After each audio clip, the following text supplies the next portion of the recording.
Gotcha. Good. Alrighty, Coach, opening thoughts, and then we'll open up for questions. Well, first off, I'll jump on the elephant in the room, and that elephant being a 125-pound elephant. Kasen Terrakina obviously didn't have the best Tuesday. Ironically enough, after learning about it, he saw it coming. So Kaisen's guilty of a probation violation. Specifically, he was supposed to reach out to his probation officer before the 1st of February and never ever. He actually did try to reach out to him, kind of, but that's kind of Kaisen, kind of. And they never hooked up. And then when he went in last week, his probation officer informed him that, hey, I had to report that you didn't meet your probation meeting. And so Kaisen went in Tuesday morning, turned himself in because he had to see the judge again. And now he's got new hoops to jump through, probably an extended probation. But, I think he knew it coming. He didn't obviously run out and tell us right away, like, hey, I might be in jail for a couple hours on Tuesday. But that's where he ended up. So, we're going to deal with it going forward. Kaisen, there's no secret. Kaisen's had a couple scrapes with the law, and ultimately in this job, you get kids at 18 years old, and usually you turn them loose at 23 and sometimes 24 now. And you hope to see progress outside of the wrestling room as well as inside of the wrestling room.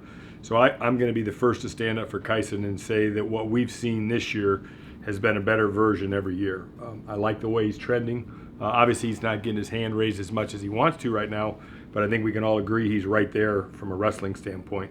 But more importantly to me is just his character, his responsibility, his grades, what kind of teammate he is, have all been really, really good. So, he needs to learn from this. I told him, I know he was really disappointed in himself. He got up in front of the team yesterday and apologized and said he's sorry for letting him down, and he should have cleaned up that detail, and that was a detail. And I don't think he thought it was going to bite him in the butt, but it bit him in the butt.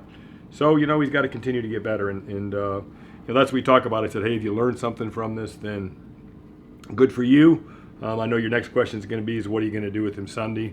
And I don't know what we're going to do with him Sunday yet. We got to get through practice a couple more days. But, as far as being bad graces with the team, kind of the opposite. He's been better every year and a little bit more responsible. And there's no question he's a great talent. But, over the years we've had a lot of inconsistency kind of away from the room. Nothing terrible, just dumb college kid stuff. So, he's got to continue to grow up, and that's on him. Another elephant. How's Feldkamp doing? Oh, that's a bigger elephant. He's doing good. Right now the plan is for him to go this weekend. So he's got to train really hard this week, and we're excited about him. So he's excited. It's his last. He didn't get to wrestle. We lost a match this year because of something, I remember, weather, I guess. So, one thing he was really looking forward to when he came here his last year was to get to compete in Hilton. So, we need him, and he's excited to be in Hilton this weekend. So we're excited about that. What did you learn from the matchups between Carr and O'Toole last season?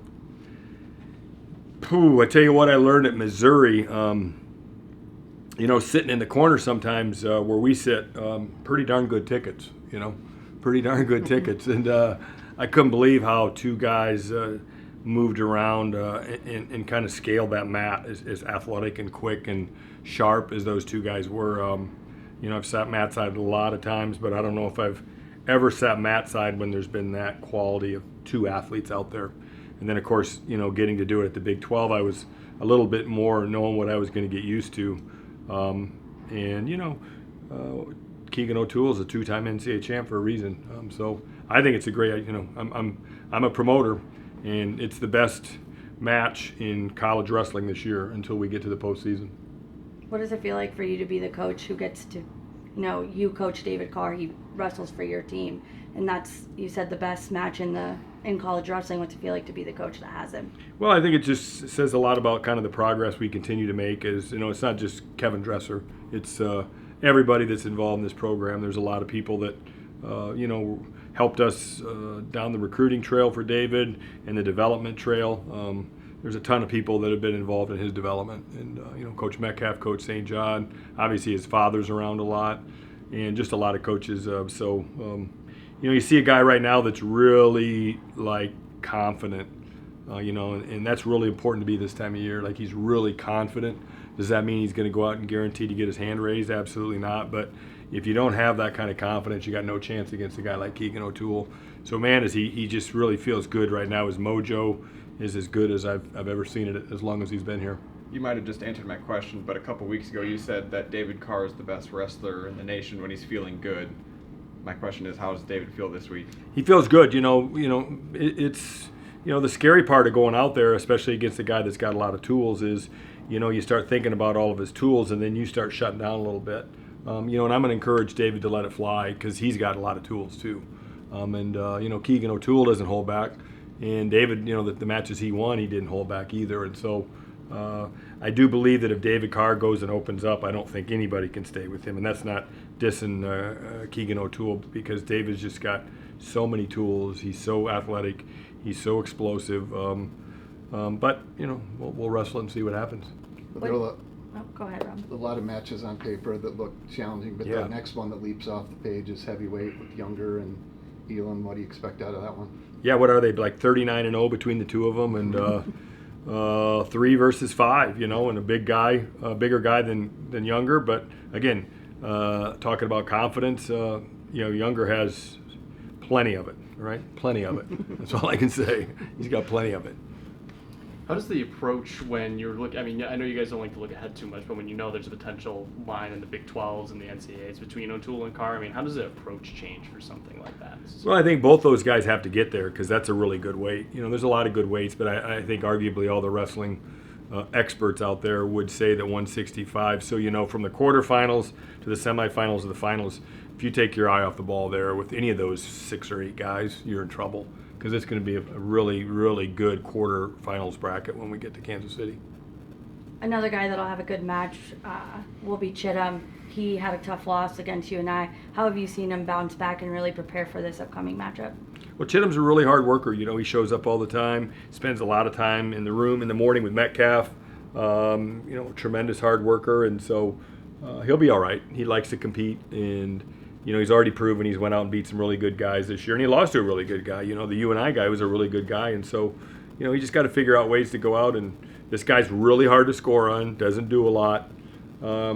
He's got to be really smart with this guy. So it's a different style than he's probably wrestled all year. As someone who hasn't seen Carr and O'Toole wrestle, what do you think Carr needs to do well in that match to, versus the last time they went out, kind of improve on necessarily?